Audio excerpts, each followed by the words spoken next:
Okay, everyone, what is up? It is Saturday, October 15th of 2022. We are back here with another family education and support group with myself, Parham, and I look forward to being here and providing some type of, just something to kind of support you in this recovery journey that we're all on. And life and recovery, I think it's interchangeable because a lot of the stuff that we talk about and teach and preach and work through together here in the recovery process can also be applicable to all areas of life. And so a few things about myself for anybody that might be watching this new or for the first time. My name is Parham. I'm the weekly host of this show, if you want to call the show. We do this every single Saturday at 10 a.m. Pacific Standard Time for the most part. I am a high school basketball coach, so our basketball season schedule just came out, and I'm not sure exactly what kind of Saturday activities we have. I need to look through it, and I'll give you guys a week in advance if I'm not going to be here.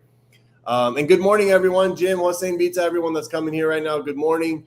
I'm looking forward to another one with you guys. For anyone else that's new, again, I have a master's degree in marriage and family therapy. I'm a licensed addictions counselor. I am also in the recovery journey myself since June 13th of 2008. And it's been a beautiful ride. So good morning, Cataline, mom, dad, everyone. What's up? So today is a talk that is going to help. I believe it's kind of one of those more personal development talks, but the intention of it is to be able to help improve the quality of your recovery and ultimately the quality of your life. So it's going to be something that I think we'll all get a lot of value from. And, keeping with the theme of the past 2 Saturdays, this is going on the next week. So I'm just going to take 2 or 3 minutes out of today's talk real quick to talk about something that is near and dear to my heart and the hearts of some of our fellow peers in this group. And it is what is happening in the country of Iran. So we are going into the 4th week of what was once labeled a peaceful protest, but it is no longer a peaceful protest, my friends. It is a full-blown, all-out revolution. For those of you who have not been following, what's going on in that country, we talked about it being an issue of fundamental human rights. It's above and beyond that at this point. It's oppression, it's terror, it's attacks on their own people. I watched a video of school grade girls. I'm talking about elementary school girls getting pepper sprayed and tear gassed because they were speaking up and speaking out. These are like 10, 11, 12-year-old girls just running to the arms of their parents, crying because they just got tear gassed by authorities. The people that are dying, which are above 200 individuals right now, a lot of these are 13, 14, 15, 16-year-olds, right? Imagine if that was happening in this country.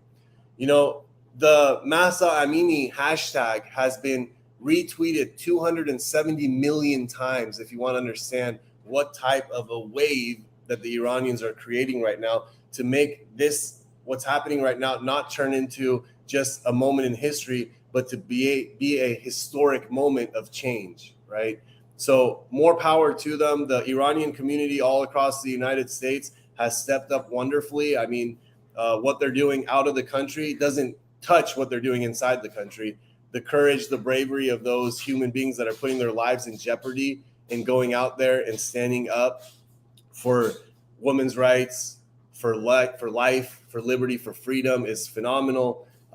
Please tune into it. If you have any Iranian friends, inquire about it, be curious about it, ask them questions about it. We're all in this together. If you're a person in recovery and you're about regaining something that's been lost, stolen, or destroyed, those people are trying to regain back their freedom, right? They're regaining back their right to choose. So keep fighting the fight with the Iranians there, my friends. And so today's talk is going to be about how someone like me, someone like you, that's in the recovery process can improve the quality of that recovery, right? Improve the quality of it. I know you're all in recovery, but why not try to experience it in a way that's rich, in a way that is fulfilling, in a way that is experienced in all areas of your life, your mind, body, spirit, soul. And how do we do that? Well, I'm going to use a few words from someone that I look up to, someone that I appreciate the way that he teaches, and that's Mr. Anthony Robbins. And Anthony Robbins straight up says, in order to change your life, you must raise your standards. Raise your standards and change your life. Now, this is a recovery station and this is a recovery group. So I'm going to interchange the word life with standards. Life with recovery, and see if the same thing applies. And it does. I did this with our program participants this morning. It was one of my favorite talks. So let's get right into it, my friends. And if you have any questions, by the way, if you're new, I usually have a little ticker that goes on the bottom. Yeah, feel free to ask any questions you want anytime during this live stream, on the topic, not on the topic. I will always get back to you in real time. Okay, so all the talks that I do are dedicated to the possibility of human transformation. So I would not be sitting here in my living room with flowers in the background. I know my uncle made a request to put flowers in the background. So Dai Kazim, if you're watching this, there you go. Good enough. So all the talks that I do are dedicated to the possibility of human transformation. They're dedicated to the possibility of family transformation. My intention is that by observing these, watching these, listening to these, that you take it and apply it in your life, and it helps you transform the way you think. It helps you transform what you see. It helps you transform how you speak. It helps you transform how you live. And if you can do that, then my job here on earth is done, because I know that transformation creates ripple effects of change in your world, in your loved one's world, in your experience of life. So that's why I do this. It's dedicated to the possibility of human transformation. So before we get into how you raise your standards and change the quality of your recovery in your life, first I want to define what success and failure is. So it is a very individualized definition, because what I would consider successful to you, it might not be a success. And what you might consider successful to me, might not be a success. And on the flip side of it, what I consider might be a failure for me, for you, might not have that definition. And what you might consider a failure to you, for me, might not be a failure. So individually, you have to sit and think, in my life and in my recovery, what do I consider successful? For some of you, it might be to have a profound shift in the relationship and the quality of relationships you have with your loved ones. For some of you, success might be to be able to finally let go of a relationship, of a job, of a label that you have to yourself, and take the brave, courageous act to take on a new endeavor in life. Maybe that's your definition of success. For some of you, it might be to get your physical health after years of neglect and avoidance, to finally say, I will no longer neglect my physical health, and I will go on a path that cleanses my mind, body, and spirit. And that's your definition of success. So whatever it is, find out what it means to you. And on the flip side of it, find out what failure means to you. Like if you're in the recovery process, if you're trying to recover and you don't know what failure in that world looks like for you, then how do you ever know if you failed? If you are in the transformation process and you don't know what failure for you looks like, then how would you know you failed? So there's nothing wrong with defining failure. I like to define what failure means to me, because I can contrast it with what I'm doing. So in the most simple terms, there's two roads to go on: the road for success and the road of failure. Okay? I believe that the road of success means on a daily basis, one day at a time, I wake up and I choose to follow the simple daily disciplines that I have set out for myself. I have a roadmap. I have goals. I know where it's headed. And one day at a time, I choose to act and engage in those. If I do that over a period of time, I'm confident that that road will lead to a destination called success. It might not be exactly as linear as I want it to be from A to B, but eventually it gets to somewhere that is similar to that. And on the flip side of it, the road of failure is the road that I wake up in the morning and I do not do my simple daily disciplines. I do not follow the roadmap. I do not follow what my mind had told me I want to do, what my body knows I need to do. Over a period of time, by neglecting the daily disciplines, I end up in this world called failure. So at least this puts the control, it puts the power in my hand to say that by following the simple disciplines of my life, I have a road, I can pick which road I go down. Now, does it mean some days if I neglect them, that means I'm headed to failure? No. I might be on that road, but I can always adjust. I can always focus. I can always reverse, get back on the road and go. There's nothing wrong with that. But over time, you have to define what that means for you, because how do you know if the quality of your recovery is good if you don't know what success means? For some of you, it might mean to have just peace of mind, to have serenity, to be able to put my head on the pillow at night and just fall asleep. Maybe that's a definition of success, and that's a beautiful definition. But without defining it, you won't know if you're experiencing it, right? So in order to raise your standards and change the quality of your life or the quality of your recovery, you must turn your shoulds into musts, okay? Turn your shoulds into musts. So first of all, what is a should? A should is something that's easy. It's something that's convenient. It's something that people do based on circumstances in their lives. It's something that has no sense of urgency. It's something that people do because they're supposed to do it. So a should is something that's easy. It's convenient. It's circumstantial. It's because what they're supposed to do. It's because there's no sense of urgency in it. So what does that look like? I should eat healthier. I should go to my meetings. I should call my sponsor. I should sleep earlier at night.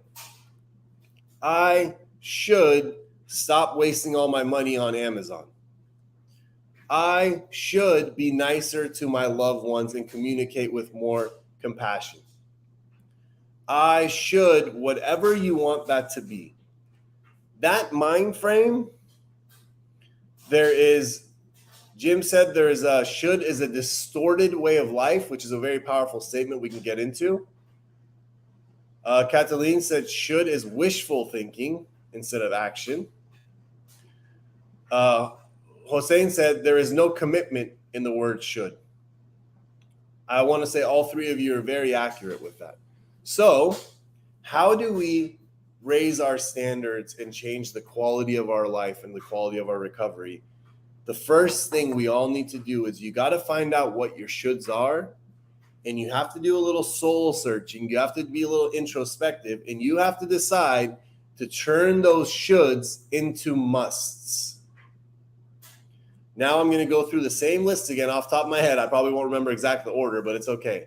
So instead of I should eat healthier, I must eat healthier. Instead of I should go to a meeting, I must go to a meeting. Instead of I should call my sponsor, I must call my sponsor. Instead of I should speak kinder and be more compassionate with my family, I must speak kinder and have more compassion with my family. Anytime you change the word should into must, it automatically changes something. It adds a sense of urgency to the cause. It takes the voice from being something from the outside, the external voice, to making it an internal voice. And it creates the sense of power into the action behind it. Like when someone says, I should go to school, versus someone that says, I must go to school, look at the profound difference between those two statements. One of them is like, yeah, I should go because that's what you're supposed to do. And everyone says to go to school. My mom and dad want me to go to school. And I don't know, it's just the way life is. I must go to school means I need to go to school because I understand that it is a tool that I need to be able to do X, Y, and Z in my life.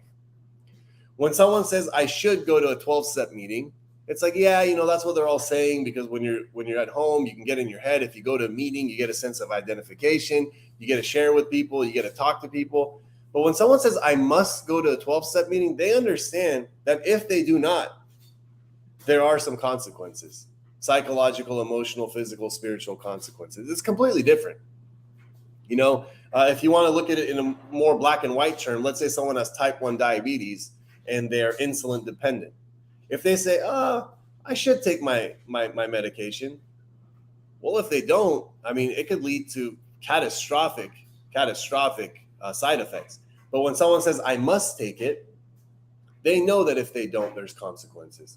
So in order to raise your standards, to improve your quality of your life and your recovery, you have to find out what areas of your life are you using the terminology that I should do X, Y, and Z. I should go for a walk. I must go for a walk. It's completely different. And you want to replace those shoulds. So maybe you can grab a piece of paper, write 1 to 10 on the side, and write 10 statements that you should do whatever it is. I should blah, blah, blah. I should blah, blah, blah. I should blah, blah, blah. Just write the whole entire thing down and then read it. Read it. And see how it feels. And then go and write them again and change the word should and turn it to must. I must do. I must do. I must do. And then read it. And see how that feels. And that's where you start taking action. So wishful thinking, the shoulds are wishful thinking instead of action. The action is the must part because you're taking sense of ownership in the product, which is you. Hope that made sense. So now if you're wondering, well, why is he talking so much about these standards? Well, you, me, everyone, we get our standards. So the life that you are currently experiencing right now is the standard that you have accepted in your life in that specific area. Okay? You have set a standard for yourself, and whatever you're experiencing, it lives up to that standard. So the relationships that you have in your life right now, the quality of those relationships, the type of those relationships, the depth of those relationships are a byproduct of the standards that you have accepted in your life. You've created, you've accepted, they become the norm. The physical body that you have right now, you take a look at it, go look at it in the mirror.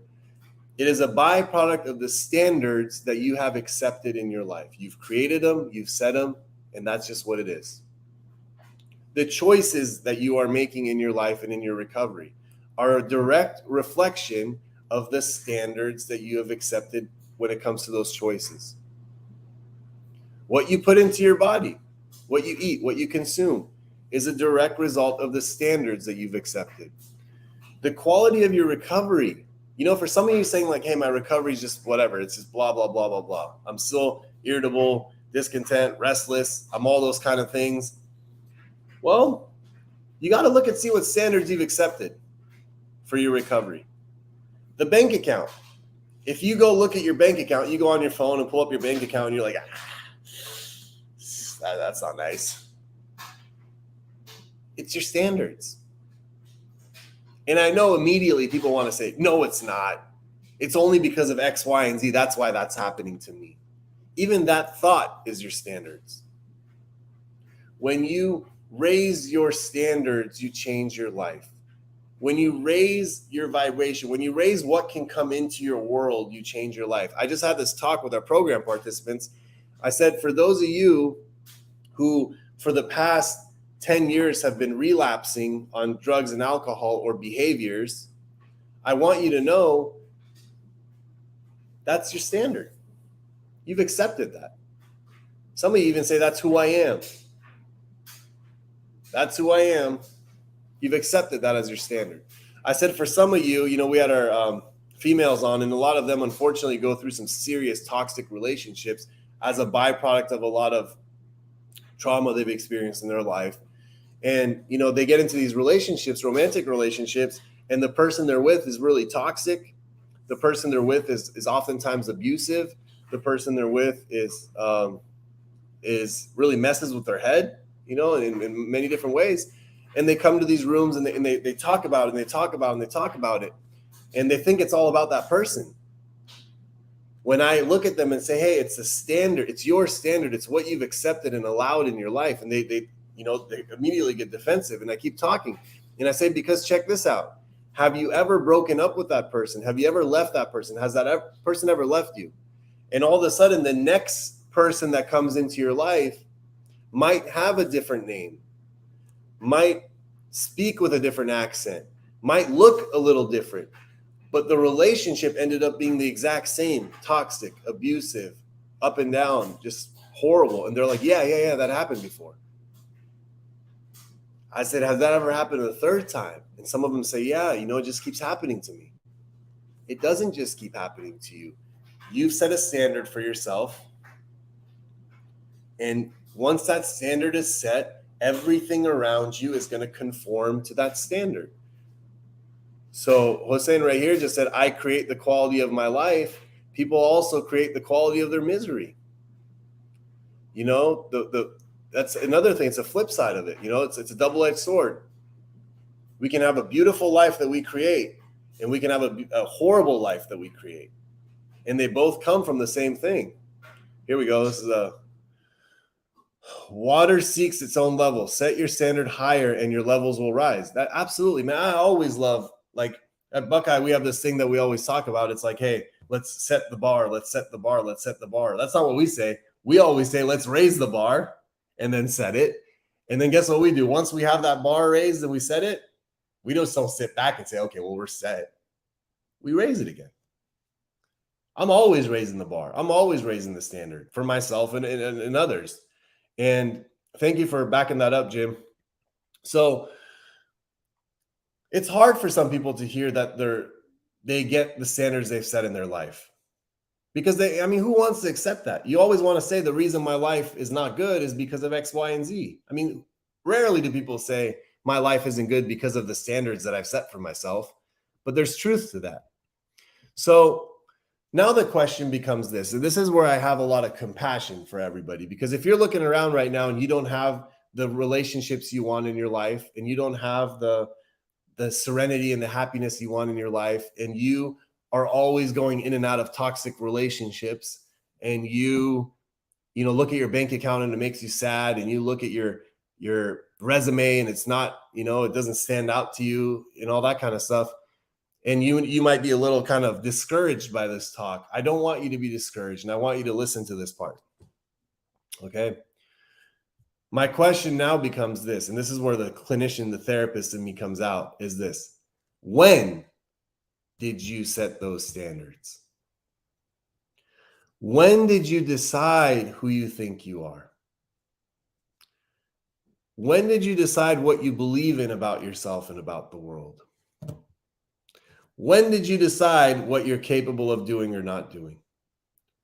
So I'm going to say that again, right? So for those of you right now who are sitting here and saying, well, hey, if Param is telling me that the standards that I've set in my life has created the world I have, and the world I have is horrible. I don't like the relationships I have. I don't like this addiction, mental health problem I have. I don't like the communication patterns I have. I don't like my bank account. I don't like my body. I don't like my resume. I don't like my experience. I don't like any of that stuff. And that's a byproduct of my own standards. Well, what am I going to do now?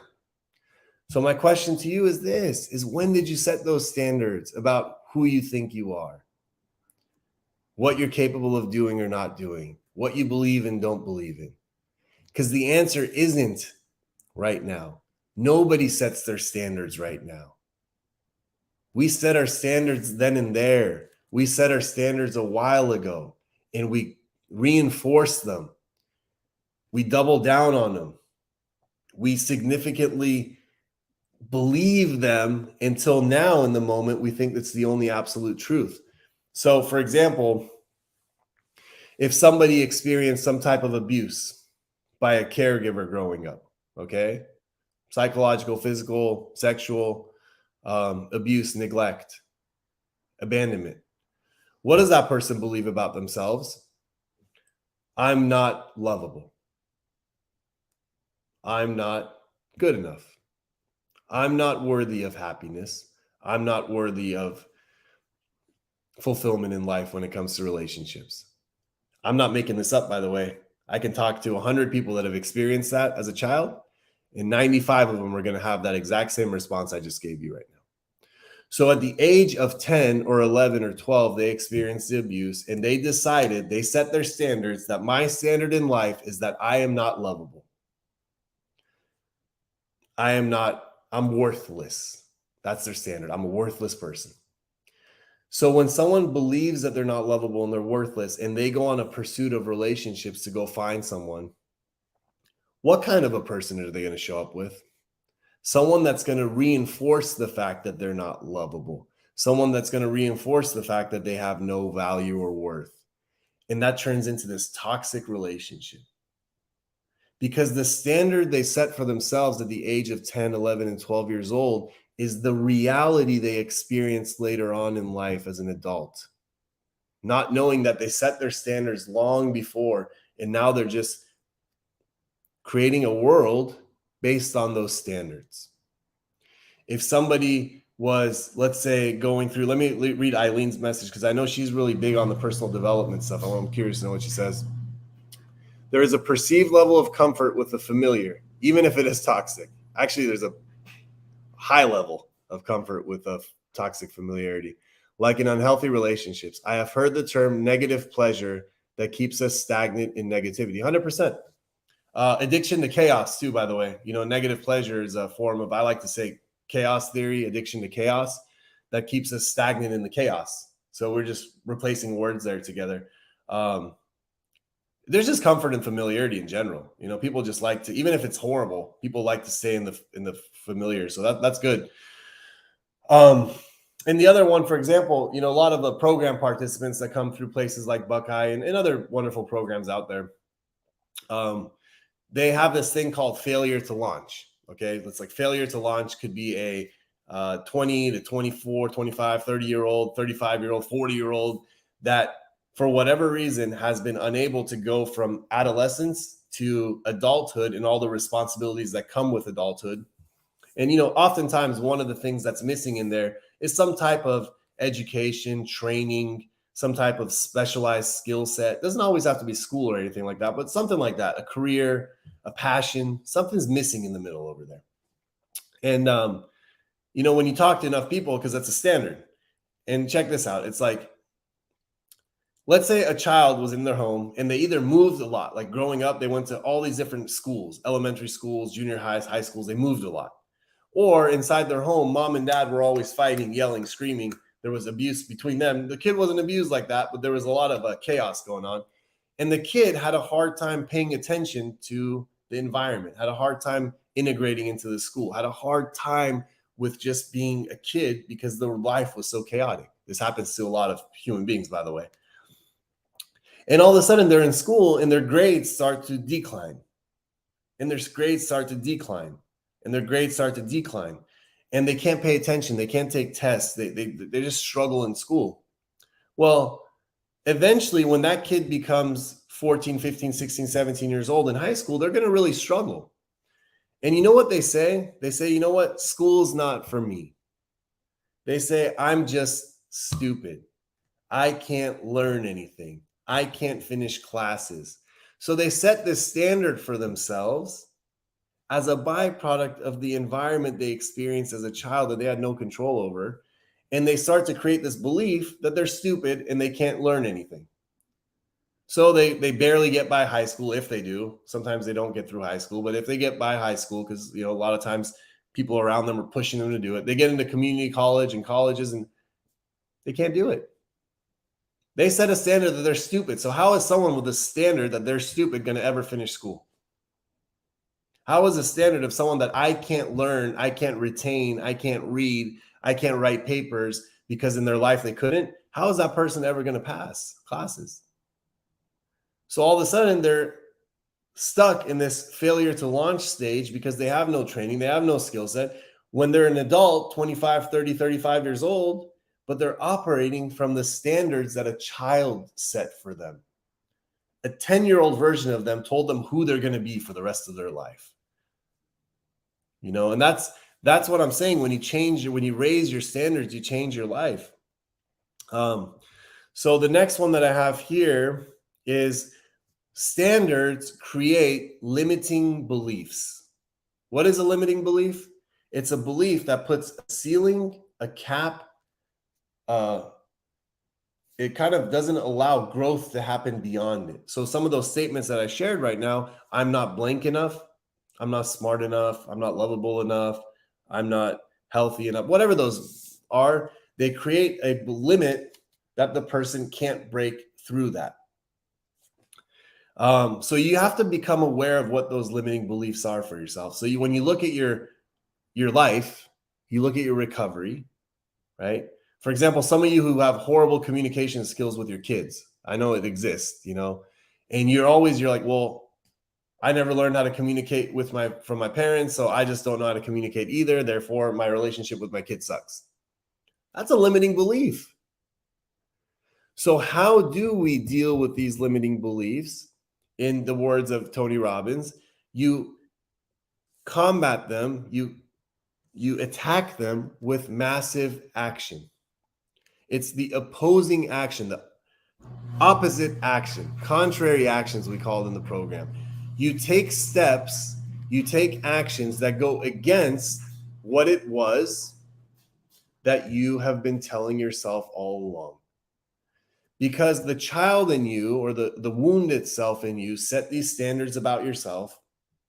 And now you're in recovery and you're trying to heal, and you're trying to be present in the present moment and take actions in the present moment. So in the present moment, you take massive action that goes against that. And when you obtain a little bit of success, when you start to do a little bit better, you start to experience a different type of world for yourself. What happens in that moment? Now you have a choice for the first time. The example that I tell the kids is, for example, the chronic relapser that's been relapsing 10 times that says, you know what, I don't deserve sobriety. I'm just worthless. I can't do this. It's not for me. It's for him, but not for me. When that person gets 30, 60, 90 days sober, when that person gets 6 months sober, when that person gets 9 months sober, when that person gets a year sober, how do they do it? Contrary action, showing up every day, choosing the road of success, turning their shoulds into musts. When they do all that, they're able to achieve 1 year of continued sobriety. Now, guess what? Their limiting beliefs that I can't do this has a real, objective, tangible, contrary force to it. Well, you just did this. So which one are you? Are you the one that can't do it, or are you the one that did do it?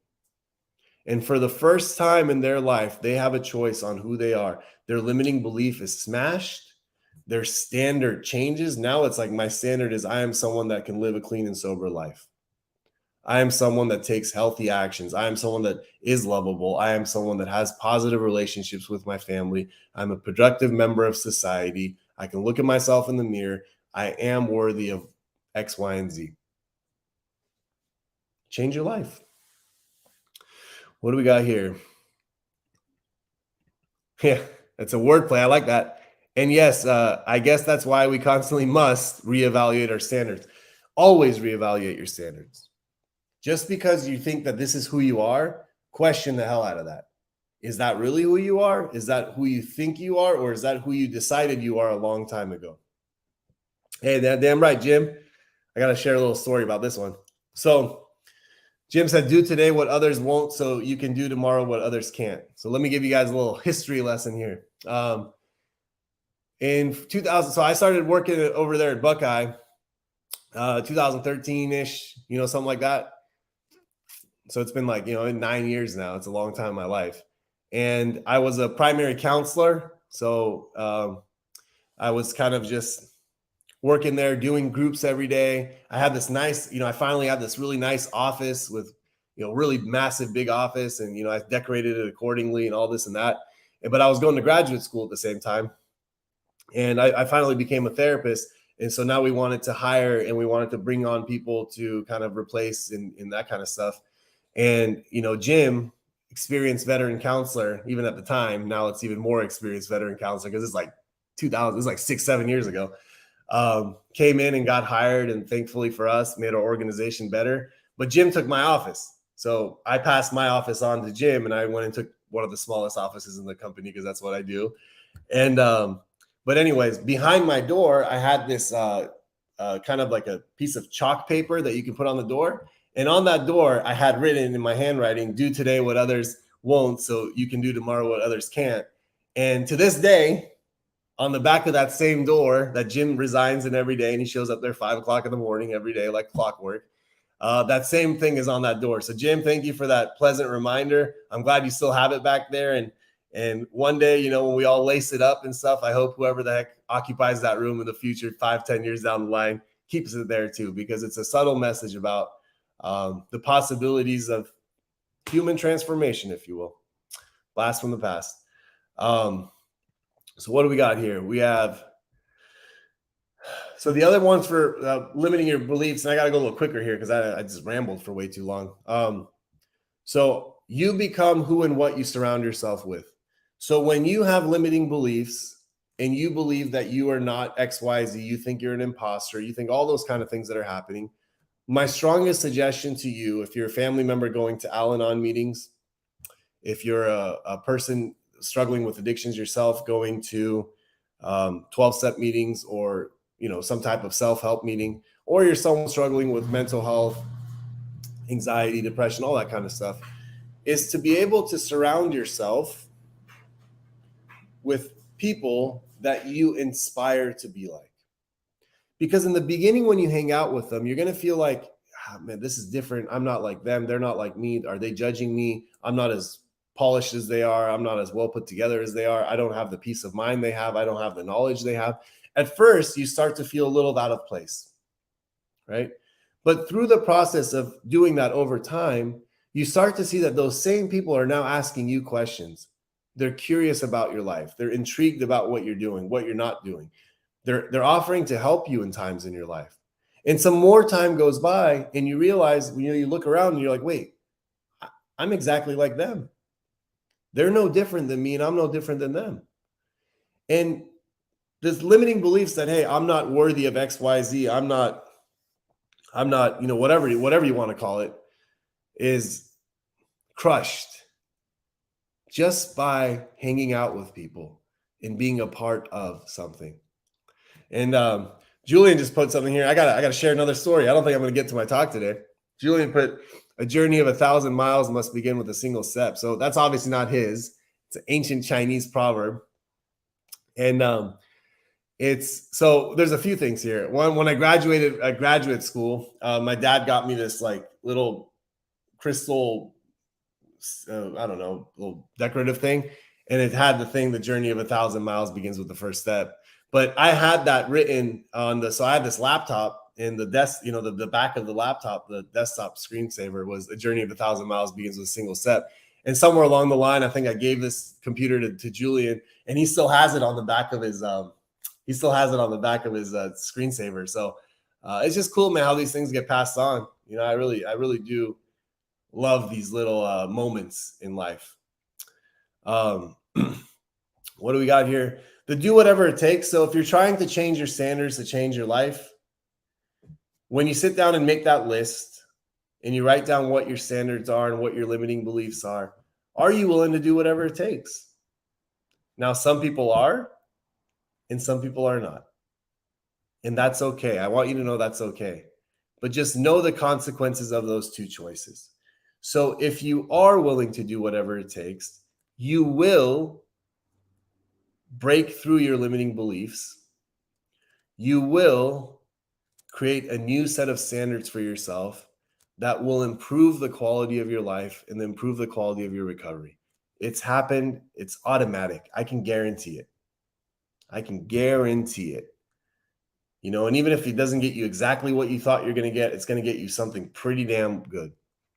And if you don't decide to do whatever it takes, if you want to take the easier, softer route, if you want to just kind of cruise your way through it, if you want to try for 2 or 3 days and sit back for 4 or 5 days, you will continue to have the same standards you've always had, which means what? You will continue to have the same quality of relationships you've always had. And for some of you, I know that's not what you want. You will continue to have the same physical body that you have. And for some of you, I know that's not what you want. You will continue to be restless, irritable, and discontent. You will continue to be feeling that you're not worthy of love, that you're not good enough, that you're not smart enough, that you're not blank enough. And that's almost guaranteed also. Actually, you know what? It's guaranteed. So I can't tell you, hey, shake you up and say, dude, you have to do whatever it takes. You got to be willing. It's something you got to do on your own. And how do you know it? The road of success, the road of failure. Which one you want to take? People that go on the road of success, they do whatever it takes. People that end up on the road of failure, again, perceived whatever it is for you, you don't do whatever it takes. Yeah. Jim posted another one too. I passed on another computer to someone, and that was to Mr. Jim. And that quote right there by Dr. Gabarate was a screensaver of that one. It's so funny. We are not responsible for the world that creates our mind, but we may take responsibility for the mind that creates our world. It's a very deep statement. I'm not even going to go on that talk because I'll tangent it for like 20 minutes. Yeah, man. Blast from the past, guys. And the very last one that I have for how do you raise your standards and change your life or the quality of your recovery is to step up and give more. Give more. And you're like, wait a second, if I'm trying to change my life, why do I have to give more? I need to get more.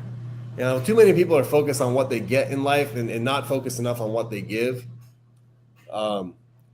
If you're a family member watching this, I want you to know, and if you've come through the world of recovery and you've come to the point of understanding these things I'm talking about and you've internalized them and you live them in your life, and today in this moment, you have a new relationship with yourself, you have a new relationship with your loved ones, you have a sense of peace you never had before, you have insight, knowledge, information about addiction, recovery, you know more about your own codependency, you know more about boundaries, you know all that stuff.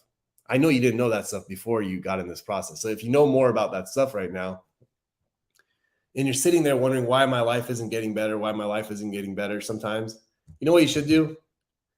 Take all that knowledge and information and share it with someone else. When there's someone that comes across your thing, you get a phone call or a text and someone says, hey, I got this person, their kid's going through addiction. I know your kid went through addiction too. Would you be able to talk to him on the phone? Give it a try. And if you don't want to sit back and wait for that to happen, go to Al-Anon meeting. And when you see a newcomer raise their hand up and you just know what their life is like, because it's probably similar to what your life was like, give some more. It changes your standards. It makes your whole life experience of like the pain that you went through, it adds value to it. And I say this to people in firsthand recovery in terms of from substance use recovery. I mean,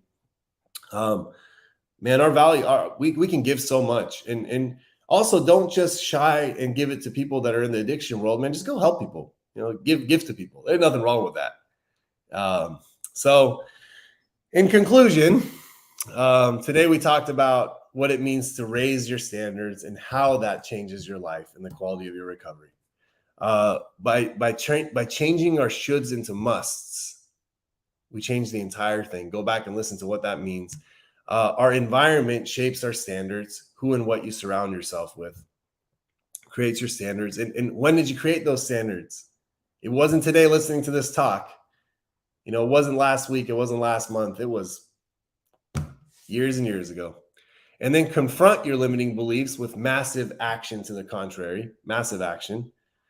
Understand what it means to do whatever it takes and decide which one you want to do. If you want to do whatever it takes, you're going to change your standards. If you don't, you're going to keep your standards. And that's a personal question for you. And step up and give more. Nothing wrong with giving more, man. Nothing wrong with that. There we go. I knew I must listen today. And so grateful I did. You're very welcome, Debbie. We all, it's whatever it takes. Let's see what. Thank you, Parm. Always gives me more lasered focus and using tools that I am acquiring. And these are tools that you not only acquiring, you have these tools too. They just kind of like sharpen them up. That's what I think. It's like by this point, Eileen, you have some tools in your toolbox that you definitely can pull out at any time. And talks like this just sharpen them. Very welcome, Hossein John. Talk to you tomorrow at 3, I'm sure. And outside of that, Jim, Julian, everyone. Ashley. So a clinical director at a sister program. Well, not sister program, at a program in California. Said that Ashley said, don't should on yourself. That we should on ourselves. That word sounds very close to another word that I don't want to say on a public platform, but yeah, we don't really should on ourselves. And Jim, you're very welcome. Thank you for your contribution as always. And I will see you guys next week. So love and appreciate all of you. Thank you so much, and have a wonderful rest of your weekend. Bye, everyone.